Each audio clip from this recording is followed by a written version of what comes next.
I answer the phone and I have a bride who's in tears or who is on the verge of a nervous breakdown or super angry. And I'm like, okay, tell me. I'll use this voice throughout the entire conversation. I don't bash the resort. I don't bash, their family. I don't talk, don't feed into the negativity. Just counter it with being positive. And in the end, I promise you that conversation, they're always like, Itzel, thank you so much. You always calm me down. Welcome aboard. Please take your seat and fasten your seatbelt. The Modern Travel Agent podcast starts now.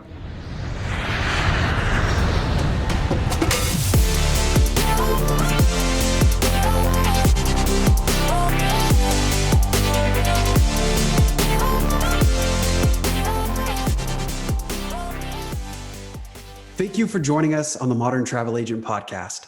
In today's episode, we interview Itzel Rodriguez, who is our Director of Weddings here at Modern Destination Weddings. Itzel shares with us what she's learned over the past 12 years in the wedding industry, assisting with over 700 weddings. Itzel reveals some great ways that agents can connect with wedding couples and forge strong partnerships with on-site wedding teams. She also talks about the importance of setting boundaries and managing expectations with wedding couples. Whether you're a veteran agent or you're brand new to the industry, this episode is a must listen.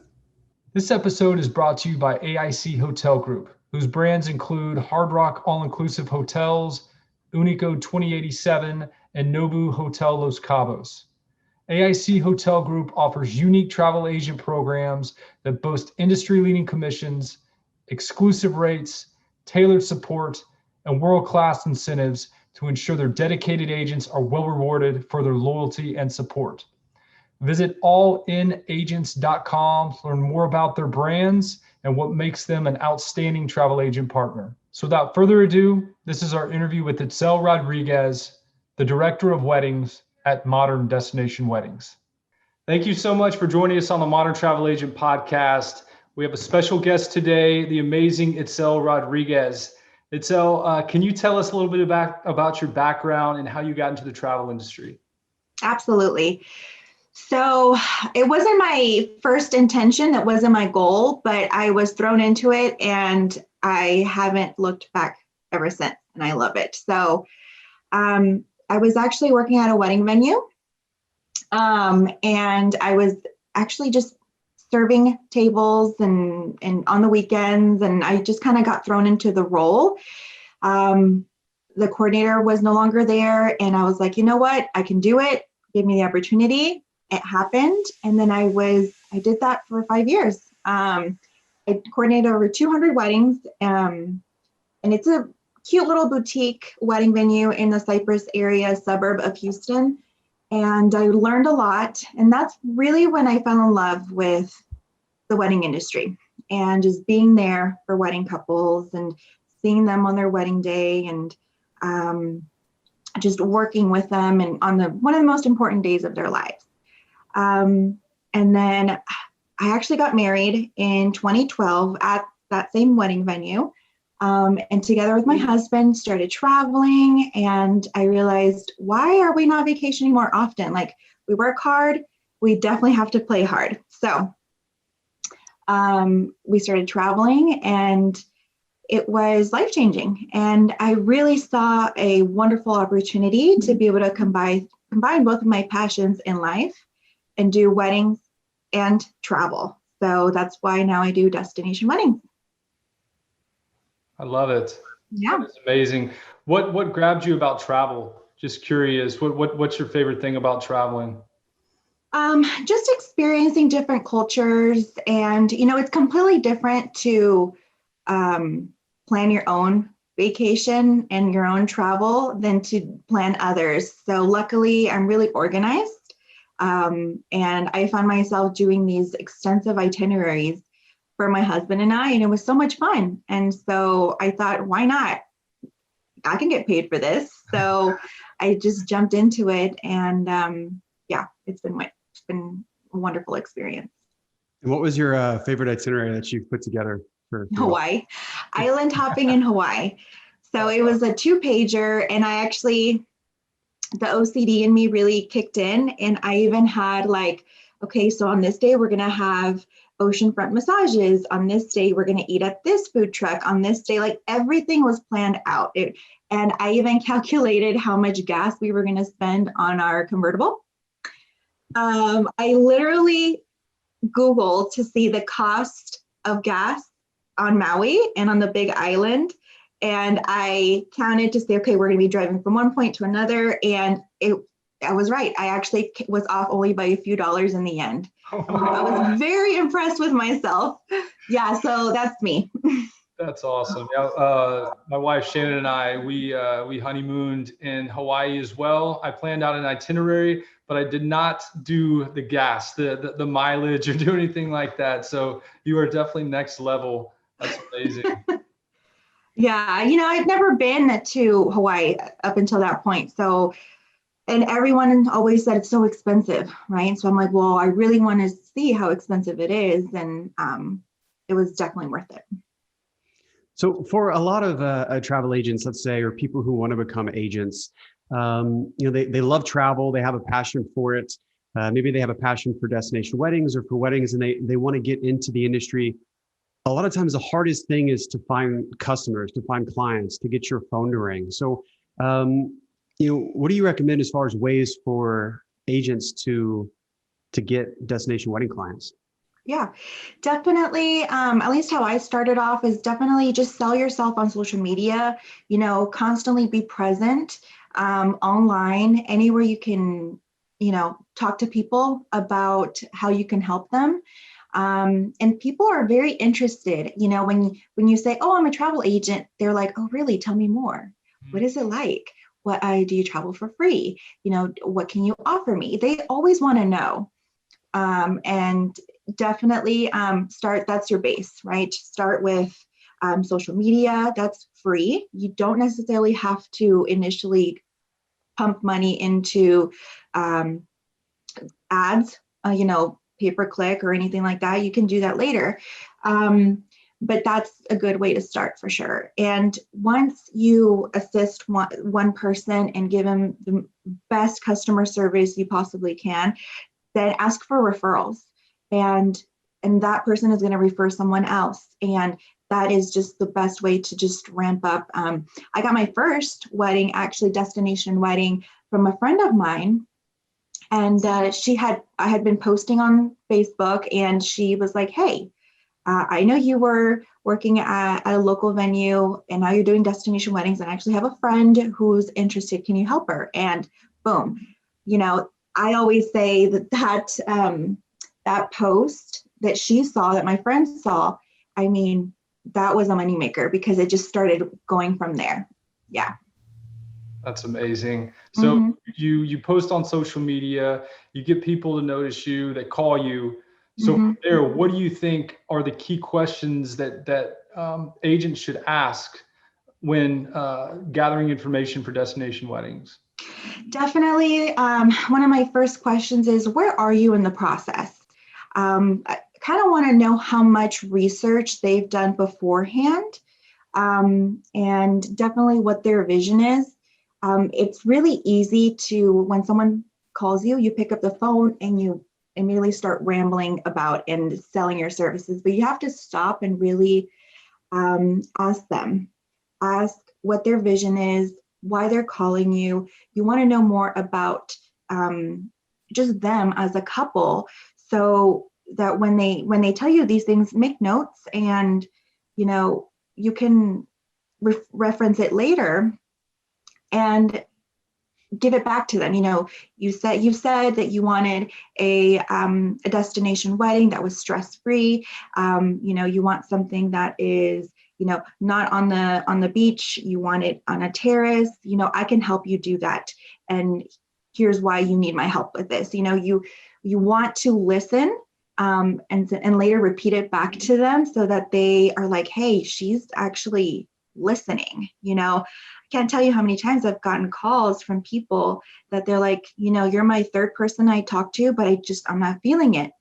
And finally they talk to me and they say, I really think that, we have a connection, because I took the time to ask them, about their life and why they want to have a destination wedding and what concerns they have, and just overall just really connect with them. What would you say that is, the time that you actually spend on the phone with an initial lead? How much time do you allot to that phone call? And I know it can be free, but on average. I would say, the quickest is probably 15 minutes from start to finish. I have my spiel ready to go. I talk to them. I listen to their concerns. I offer knowledge. I add value, and then I can start from start to finish. I can be done in 15 minutes. Sometimes I can tell some couples they want more time, and that's totally okay. So sometimes it's 30 minutes, sometimes it's 45 minutes, and sometimes we end up talking not even about destination weddings. We end up talking about their job, their pets, their, a lot of them are buying a house or they're moving, or and they like that connection. And so you kind of, some couples are very like, okay, I want numbers, I want information, in and out. And you have to be able to gauge that, because if you are too chatty with certain people, then they're like, I can't deal with you. You're going to be, it's just too much time, Others, no, they want to keep you on the phone, and that's okay. But typically I can get someone to, sign up and work with our company within 15, maybe 20 minutes. Yeah. Making stuff happen. I like it. Yeah, time is money. Yeah, for sure.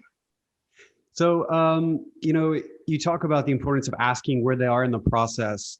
What are some of when they tell you where they are in the process, what are some of the hiccups that they're dealing with, like that make them want to reach out to you? Like, what are their pain points? For sure. The biggest thing is they feel overwhelmed. The internet is a beautiful thing, but they're overwhelmed by the overload of information. And so they see pictures online and it all looks beautiful, but maybe they're trying to email someone, at the resort, and they're not getting responses. It could be a week or 2 weeks, and just they don't get any type of response. Also, they don't have the ability to call, to Mexico. So not every resort has a toll-free number, right, or a US number. So they feel there's a lot of barriers, and they reach out because that's the biggest thing is they're just feel overwhelmed. They're not getting responses, and they don't know how to reach the right people. I know that you connect with them, and you position yourself as like, no worries, I can take care of all those problems, all those pain points. What does that typically sound like? Like, how do you verbalize that to them? Definitely. I say that we're your contact here in the States. So we help with communication. We facilitate that. We like to be copied on all of the emails, and we'll get you. We have built some wonderful relationships over many, many years with the wedding departments throughout the Caribbean and Mexico. And I always like to say, I use the word transparent a lot, and couples really, they like that. I say, I'm going to be transparent with you with anything. I'm not going to sugarcoat things.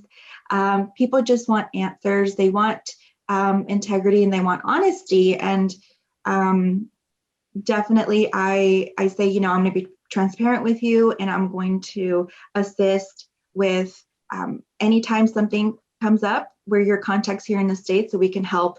We know how to, reach the right people in the correct positions and escalate if need be, because when something is going smoothly and it goes well, that's perfect, but you don't foresee those issues that arise. And so that's why you hire a professional. Nice. So along with the importance of being honest and sort of candid and upfront, what other advice do you have for agents who are interested in booking destination weddings? Yes. So One of the biggest things that I feel I learned actually from being in the wedding industry first is number one, you have to like it, because it's a whole other animal. They are difficult to work with. There's a lot of pressure on them from society, from family, and internal pressure. So you have to understand that, and you have to be patient with them, and you have to calm them down. Any little thing can kind of just turn them into, people that love to use the term bridezilla, groomzilla, momzilla, all the zillas. And you just have to learn how to stay calm, de-escalate the situation, find solutions. And it happens all the time. I answer the phone and I have a bride who's in tears or who is on the verge of a nervous breakdown or super angry. And I'm like, okay, tell me. I'll use this voice throughout the entire conversation. I don't bash the resort. I don't bash, their family. I don't don't feed into the negativity. Just counter it with being positive. And in the end, I promise you that conversation, they're always like, Itzel, thank you so much. You always calm me down. And then I'm like, no problem, call me anytime. So just be patient and calm yourself, because if you're not calm, you can't help them. Absolutely. You mentioned earlier about, the relationships with the resorts, the wedding coordinators on site. How important is that, for travel agents who are interested in destination weddings? I mean, that is almost as important as, getting signups and working leads. Like, it is so important. You cannot get much done in the travel industry unless you have some incredible relationships. You have to be nice to them. You cannot. Sometimes they might frustrate you. There might be a language barrier, but you have to understand they are very. Most resorts are, they're very busy. The wedding department. Sometimes, especially now, they're working with skeleton crews, and you just have to, don't just blast out a bunch of emails and keep following up via email. Clearly, if they haven't responded to your email, you need to hop on the phone, follow up, and use just the nicest voice you can and say, hi, I had emailed, I haven't heard back, and I just wanted to see if there's any way you could help me. Here's my situation. And they're like, oh, yes, let me see. Yeah, I'm so sorry, and they will remember you for that, because we get told all the time, our team, they're like, oh, you guys are the best. You're always so nice. You're so understanding, but we still get things done. We're not, going to let people walk all over us, but we have to balance it, niceness, respect. Respect is everything, and they'll remember you for that. And then when they see your email coming in, they're going to respond to you first before others. So, yeah. Absolutely. You mentioned balance and also Bridezilla. Chris on the podcast, he's known as Beardzilla. So, with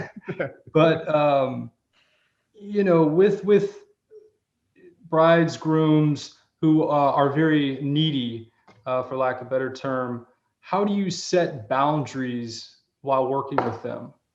Yeah, it has to start from the very beginning.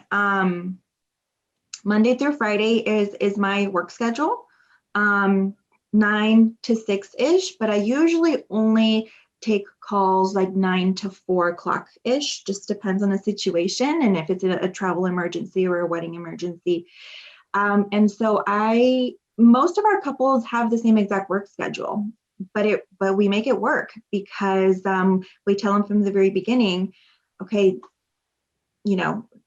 they submit a request, they give us a call, and we schedule consultations, everything between certain times, certain days, right? So and if they say, okay, well, that doesn't work for me, I needs to be on a Saturday when we're both off, I like to say, no worries. I'm more than happy to work through my lunch break. How about let's schedule something around lunchtime? And I can just schedule my lunch before or after the phone call, but it plants that little nugget like, hey, maybe I can also work through my lunch, or have a phone call with Itzel during my lunch break. That's not the big of a deal, and I tell them it's only going to take 20 minutes. It's only going to block off 30 minutes, and then they're like, okay, and that always works. And so we've had lots of success with that, setting those boundaries, being respectful. I'm respectful of their schedules. I try to make myself available as much as possible during the week. And yeah, so just from the very beginning, if you give in, then that sets the precedence in the very beginning. Like the initial consultation was on a Saturday morning, and then for the next year and a half, you better make yourself available, because all it takes is one time. Great advice. Yeah. So, to kind of go back for a second, talking about the importance of building relationships with on-site wedding coordinators, and you talk about being respectful and honest, and because they're so rushed for time, right? They have a million different things that they're doing. It's also important to be very specific in the emails that you send to them and the requests, right? So that there's not this back and forth process. And so what do those emails look like when you're sending an email to the wedding coordinator? What information do you think is absolutely crucial so that you can limit the questions and the back and forth that occurs? Absolutely. Yes, we have a template that we use. And just a quick little intro. This is who I am, in case you've never worked with them before or they don't know you.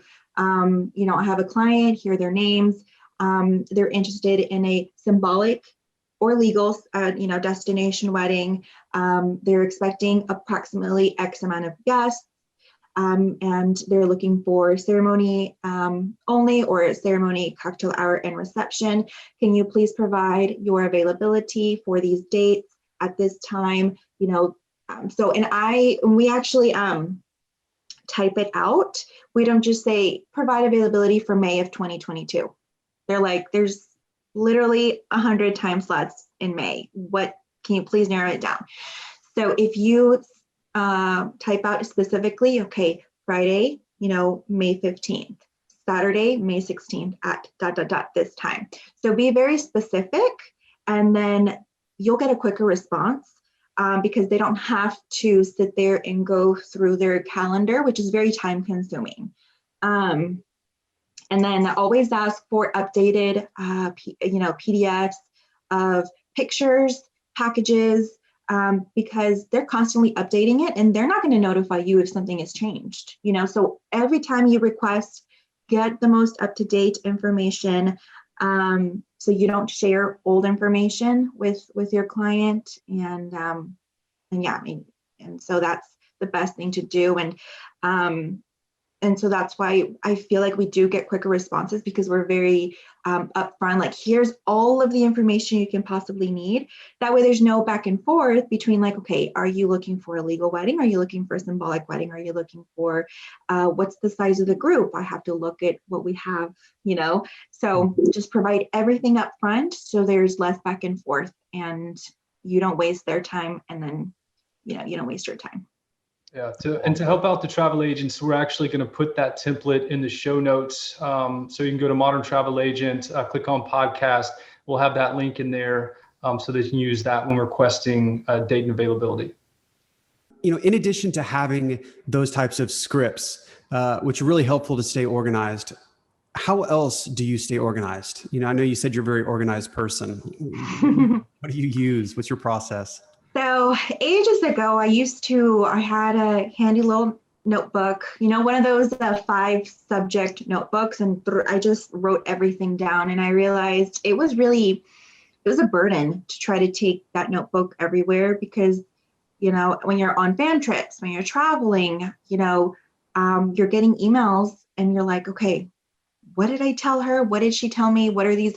So I actually transitioned all of my note taking into OneNote. It's like an electronic form of note taking. So you can have it, you have the app on your phone, on your laptop, on your desktop, however, and it's free.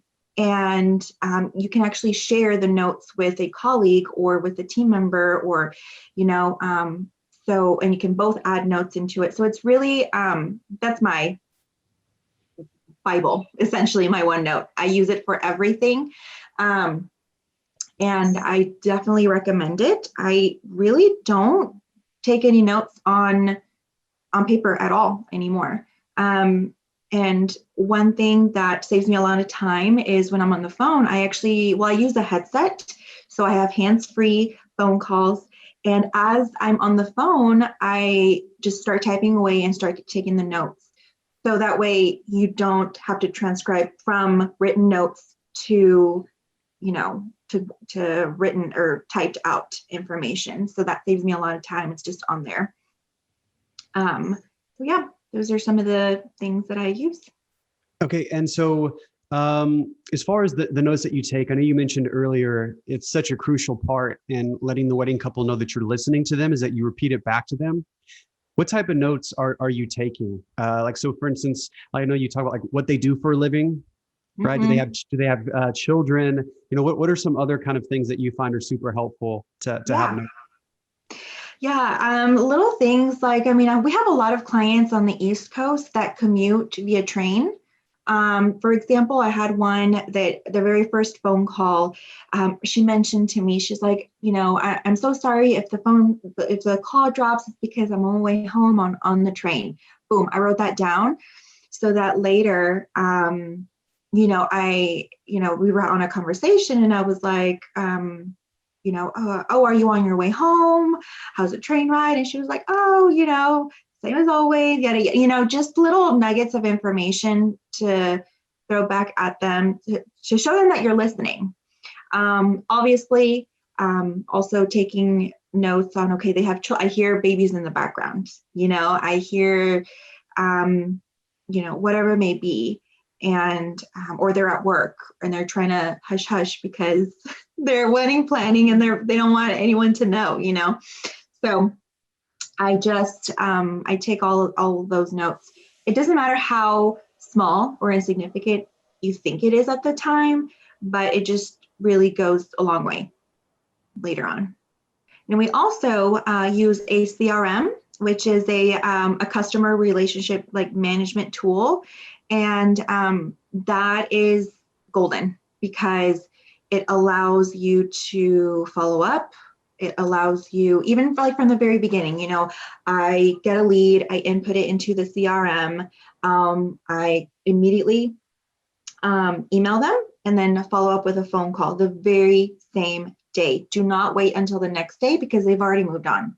They've already forgotten about you, but 24 hours later. So that helps a lot to manage all of those leads, put notes into our system, and then, it automatically follows up, once a week, twice a week. So with, whenever you are, trying to convert leads, you don't have to think about, I have to follow up because you have so many other things that you have to juggle, so that's a great tool. It does a lot of the heavy lifting for you. Once you book their trip, the wedding, the trip, it easily creates, spreadsheets, and it creates all of the data that you have. And so it, it also, what is that? I can't think right now, the proposal. You can send proposals through there. You can send quotes, and has follow-ups also for final payment. So final payment is so time consuming and it takes care of all of that for you. So definitely recommend that to manage all of the wedding couples and clients. So it seems, with weddings and not just life in general, there's always things that come into style, out of style. I found out what boho chic was, had no idea. You informed me a few years ago what that was. What type of wedding trends are you seeing this year and moving forward? Yeah. So the biggest thing so couples don't want cookie cutter. They don't want and they use this word a lot. They don't want the cheesy beach wedding with just like where it's, the crazy, beachy colors and just seashells. And then that's it. They want a wedding that is designed like it's going to be back home in the States, but it just happens to be in a beautiful destination. So a lot of them, they want to wear, heels and tuxedos and that's, absolutely, you can do that, but it's a little hard to walk in the sand with, all that getup, all that gear. So we're getting the biggest trend is definitely terraces. They want rooftop. Because it allows them to have a more formal event with their attire. It allows them to have a view of the ocean and the beautiful backdrop, but it also offers the privacy. Everyone wants to have exclusivity. Everyone wants to feel like they're the only ones that day. So, we do a lot of weddings on the beach, but there's always that unknown factor of the hairy dude in the Speedo in the background, just kind of standing there, and some couples are like, yeah, not so much. So that's one of the biggest trends is weddings are getting bigger, they're getting more elaborate, and they want all of the things. They want something else is the welcome event. You don't have to go the traditional route of doing a rehearsal dinner because you're at a resort for a whole weekend or a whole week with your friends and family. You're going to be eating a lot together. So you don't have to set aside some time to have another dinner with them. What we recommend is doing a welcome event for everybody. All of the guests flew from so far away to be there, to show their love, their support. And what better way to thank them than to throw like a beach bonfire, super casual on the beach. Maybe everyone wears something that's monochromatic, so it looks really nice in pictures for the group pictures. You can have a taco station, you can have mariachi, fire dancers, tequila tasting, something that is unique maybe to that destination, but experience will live with them forever in the pictures. And you're going to hear it from your guests many, many years later on down the line. They're like, hey, remember that beach party that we had? I remember this. They're always referencing back to the destination wedding and how they felt. Because that's the biggest thing. People don't always remember what they saw, but they remember how they felt.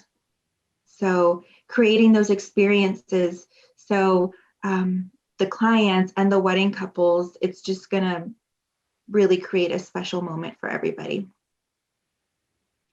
It's also great for, for referrals too, because, having a mariachi with tequila tasting, I mean, that's a story that somebody wants to share with somebody else rather than, we sat down at a 4-hour dinner and looked at each other, So I think that's cool. Yeah. People are kind of tired of the chicken or fish, red wine or white wine. They're like, no, give me a, cucumber serrano margarita with tahini on the rim, and I want pastor tacos and, all of the things. So, yes, they're going to be posting all of those pictures on social media. People want everyone to see where they are. People want people to get jealous, and they want to share their experience. So you're definitely going to get referrals from those clients. So it's good. Make sure that you treat every guest that is booking for the wedding, just like they're just as important as the wedding couple, because they have friends, they have other family members, they have sorority sisters, and they have coworkers that they're going to be talking about the experience. And then we get so many referrals that way. Actually, this past year, most of our new wedding couples were all referrals. So we were so blessed. And you've talked about referrals from people who didn't even go to the wedding. Yes. Like that is so crazy. It's like people talk, especially, out in the workplace. And they're like, oh, well, I was at, my daughter had a destination wedding, and then, their coworker overheard that. And then they have a family member, or a cousin who was like, oh, well, I was referred, because I always ask, how did you hear about it? It's like, oh, well, my mom works with this lady and her coworker went, and it sounded like they had a great time. And I'm like, okay, let me keep track of that. Let me figure out who that was. Because sometimes they're like, well, I don't even know the name of the wedding couple or where they went or when it was, but it sounded like it was a great time.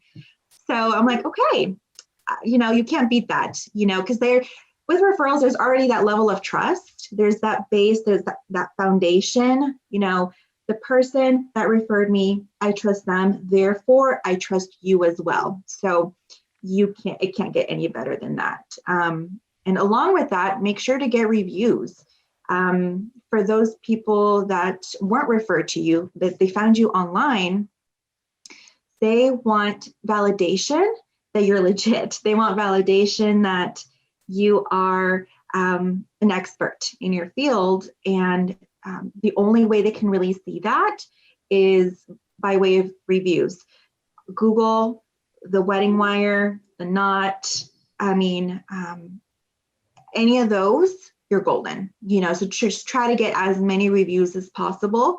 And, just constantly asking for people. So now when people are like, well, why should I hire you? And then I say, well, why did you call me? Well, because I saw reviews. I'm like, there you go.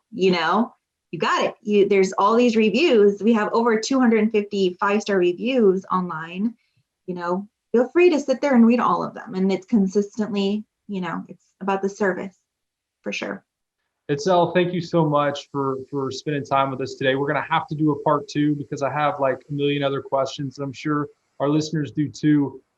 If you do have a question, feel free to send us an email and we'll answer it for you. You can send that email to info@moderntravelagent.com. You can also send us a DM on Instagram or Facebook. And I guess to end it, if you had to give one piece of advice to agents who are looking to get into this business, what would that advice be? Know your worth. Don't sell yourself short. Charge a fee if you're going to be helping couples with destination weddings. You can always increase it later. You can start small and increase it later once you feel more confident, but definitely charge a fee because it's very time consuming. You have to know a lot about the industry. And as you learn more about it, you'll definitely see why. You're like, oh, thank God I charged a fee. So definitely don't sell yourself short. And because you know what, people spend money on the craziest things. They overspend on so much other frivolous stuff, and you're worth it. Thank you so much, Itzel. We appreciate it. Thank you.